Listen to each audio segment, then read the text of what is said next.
guys, welcome to Better Bachelor. My name is Joker with a face for radio and a voice for print. It's been a tough couple of days here. I haven't been able to record any audio because I am in a metal roof, and when it rains really hard, all you get is white noise. So you'll even hear a little bit of rain in the background of this, even after I try to clear it up, I'm sure. Andrew Tate is teaching young men the most important lesson that he could be teaching anybody right now, which is if they want to come and get you, they will. And if they want to blame you of something, they will. And if they want to destroy you, they will. And now, as negative as this sounds, and this whole story is kind of negative, and even if whether you like Andrew Tate or hate Andrew Tate, he did teach us an important lesson, which is the machine is perfectly happy to chew you up and spit you out. And if it will forward a narrative or is more supportive of women to tear you down, or more supportive of the alphabet community, or they can call you all the names or whatever, they will throw you under the bus to do so. But it is good news ultimately, and I'll explain that part at the end. Andrew Tate will face trial on the snuggle struggle, on holding people and moving people against their will, and charges in Romania. A disgraced influencer. Well, we know what NBC News thinks of him already. He'll face trial on charges of all those things, and all the things. It's for YouTube. So, also stick around for those of you on Locals. I'm going to be talking about some other segments. I've got 3 or 4 other news stories that'll be exclusive to you guys over on Locals. So as I get near the end of this, make sure to stick around for that. Tate and his brother Tristan and 2 other people have been under house arrest. And most of I'm not going to read through this whole thing, but most of the charges really don't have much glue to them. But I don't think it matters very much in this case, because they've seized his property, his cars, his metal, his ingots and metal, as well as Bitcoin, currency, cash. I mean, like, they're basically stripping him down to nothing. Now, look, I'll tell you this. Andrew Tate made fun of the Romanian government, and he made fun of the police and said they're corrupt over there, and he thought he could get away with everything because they're corrupt. Obviously, that was an error of judgment on his part. But again, whether you like him or hate him, there is a wonderful message for all you guys out there. If you are the only neck that is sticking yourself out there, if you're the only turtle sticking its neck out to see what's going on and to speak back against the establishment, because again, Andrew talked against the government, he talked against Greta Thunberg, and which is going to make a lot of people very sensitive, and I mean people in other governments and movements and things like that. He speaks out against women and for men, more for men than women, against women. But he has had some questionable dealings with women as well to make money. But the whole point is, though, he sticks his neck out and he says, I think, relatively good messages for men, even if he doesn't necessarily live the best lifestyle as an example for men. But it does teach us an important lesson, that if you are the 1 or 2 or 3 or 5 people out there that want to speak back against the craziness and do pushback, the media, the governments, and all the powers that be that want to make things happen that maybe you don't, you're going to get your head lopped off. They're going to come for you, and they're going to shut you down in any way possible that they can. But if you support the regime or the current thing or the message, then you're going to be fine, and you're going to be propped up, and you may even get away with criminal doings so long as you're on the right, quote-unquote, right side of those in power. So what is this really teaching us? What does this tell us about the way things are going today? That right now there are not a lot of positive voices. Yes, there are some conservatives, and of course your usual group of people that speak out against this do get oftentimes demonetized, removed from things, their posts get taken down, etc. So what happens then?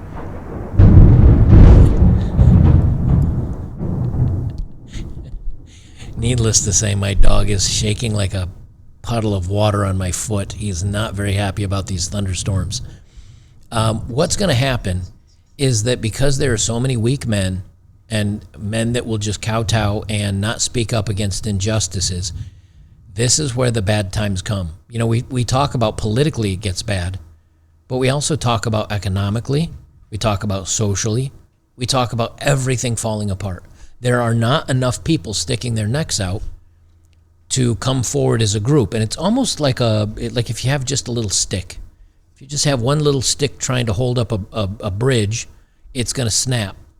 But if it was solid sticks from one end of the bridge to another, and you had millions of sticks holding up that bridge, especially if they're still in the ground with their roots in the ground getting nourishment, that's a bridge that could last 1,000 years. So because of these voices, or the lack thereof, we're going to get into some real trouble. I think it's going to be globally, in many developed countries. But we know this, so what do we do about it? And that's the lesson that I think Andrew Tate is bringing forward, which is right now, you can speak quietly to your friends, and you can have a social group of people that you agree with. But if you bring that into the workplace, if you bring that out into public, if you bring that, depending on where you live, you can get a lot of trouble. I mean, Ireland's looking at changing their laws on speech. The UK already has. You know, if you post something that could make anybody feel even slightly negative about themselves on social media in the UK, you can get arrested. I mean, you're fine to carry around a sharp object and stick it into people, and maybe they'll try to find you eventually. But if Nana posts something that's slightly derogatory on Facebook, they're going to come for her. Why? Because they're weak people. They're weak people that just go along with a mob mentality. When you have Trans Tifa that was out here, you know, burning buildings down and doing all this other stuff, many times the people that got into a confrontation with them, they were the ones arrested, not the mob, because it's easier to deal with a single individual person. So how, as a collective of men, do we push back against the negative messages about us, and the media, and the lies, and the divorce courts, and? Because I see many times they're like, oh, why don't we go out and protest? Well, what are you going to protest? Men have jobs. You know, men have careers. Men have friends. Men have activities. They don't have all the time to go marching around holding signs and complaining about the world, because the world doesn't care about men like that. The way that you push back and the way you correct things is you punish people. How do you punish them? You punish women by only dating good women, or not dating at all. But if you are going to date, you only date good women. You don't settle. You don't settle, because women expect men to settle now. A woman that's a 4 thinks she deserves a 10. You don't settle. A company panders to a group. You don't give that company any money anymore. You vote correctly, and if you only have 2 choices on the ticket, and one is just a lesser evil of the other one, vote third party. And a lot of times people will say, yeah, but you're just allowing them. Hey, we're just going to enter these hard times until someone steps up. I'm tired of selecting the lesser of 2 evils. No more evil. And with them holding Tate out basically at the end of a rope, like they've got him. And again, I actually agree with them that if they can't come up with charges, they're going to fabricate something, because he's basically embarrassed them. And they've embarrassed themselves because they can't find anything on the guy. And even then, if they don't find anything on him, they may likely, oopsie doopsie, there was a car crash and Princess Diana him, right? You know what I'm saying?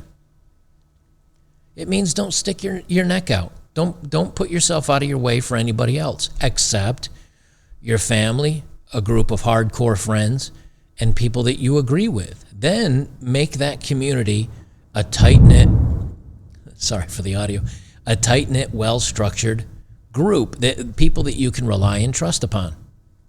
But outside of that, this is not the time to be sticking your neck out. Now, we're still in a place in many areas where you can speak out against this and you can still push back against it. I'm not saying that. And every opportunity you have legally where you won't lose your job, or you don't put yourself at the end of a rope, you need to do so. But at the end of the day, what happens if all of the bad guys win? What happens? Things get bad. Are you going to survive? Yeah. Are you going to maybe lose some of your rights? Yeah. Will you get through it just fine if you adequately prepare? I think so. You know, and a good lesson maybe is to look at when I was in very rural areas in Peru. Iquitos is the name of the city that I went to.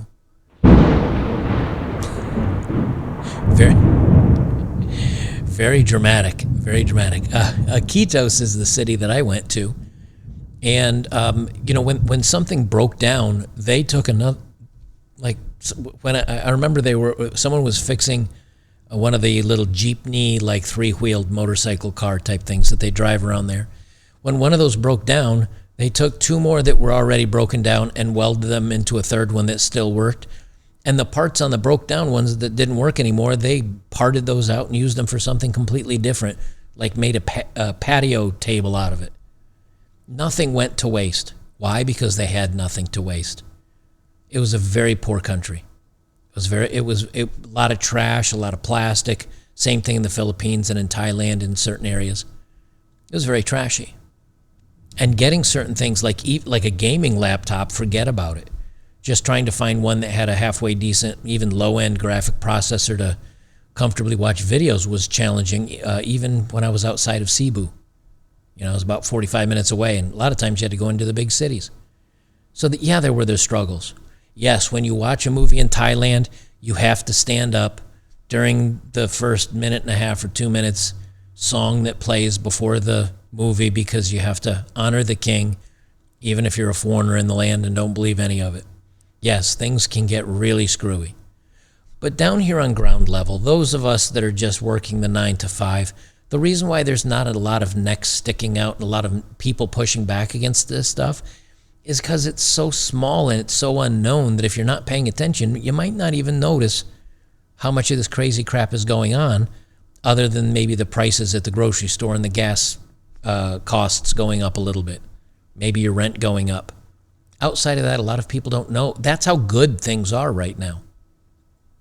And so while I feel bad for Andrew Tate, and I think he may be facing some headaches and some bad times, and he's a good example of what happens if you kind of go against the machine.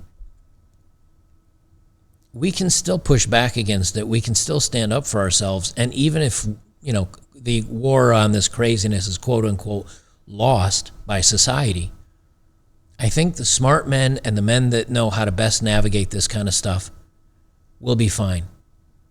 I think it's the people that are socially awkward and insecure, maybe young and don't have a lot of life experience. They're going to be the ones freaking. They're the ones that are all freaking out about this stuff. I think everything's going to be fine. I really do. Even if the worst case scenario of everything happens, you're going to be fine. Andrew Tate, I don't know as I can say the same for him. But it's a good lesson. Make sure there's enough necks that are all stuck out at once before you stick yours out. And I hate to say that, but when everyone around you, the politicians, the lawyers, the judges, the cops, the government, other members in your society, when they're all weak, they won't have your back. They will fold like wet toilet paper, which ultimately ends up in a little mushy ball. Don't leave your fate up to that kind of society. Make sure you're protecting yourselves. Be smart about the battles that you fight. And in the end, you know, maybe you can drift into obscurity and still manage to be all right as the clown world comes down and everything starts falling apart. That's my 2 cents on it. Guys, if you're on YouTube, I will leave it there. Guys, on Locals, I have another story coming up for you right about now.